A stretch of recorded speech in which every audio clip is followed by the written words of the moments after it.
more you can cultivate that sense of wealth, that sense of abundance in you, the more you can feel that sense of joy, the more easy it's going to be for you to do financially.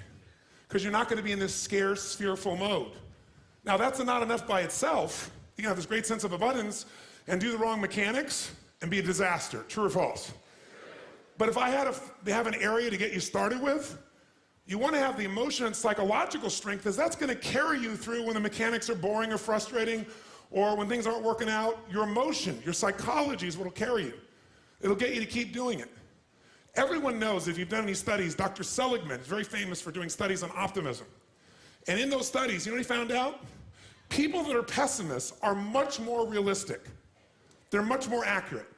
If you give them a test and you ask them to look at something and give you a size measurement of it, or to evaluate their own success or failure at a task, in every study Seligman's done, he did it in University, I think Pennsylvania if I remember correctly originally, what he found was that optimists always see themselves as doing better than they really did. They basically BS themselves.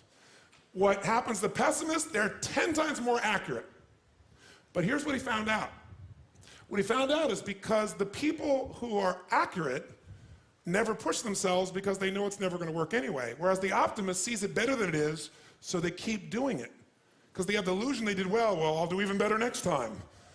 And because of that optimism, they did it more often, and so optimists succeed at a 4 to 5-fold, depending upon the task, result ultimately beyond anything that a pessimist will do, and they're not as accurate. All that's a big way of saying is, if you can develop a psychology of resilience in yourself, you don't have to be optimistic or fake, you can be real. The realness is, whatever shows up, you are larger than anything that can happen to you. You are larger than any financial challenge you could ever face.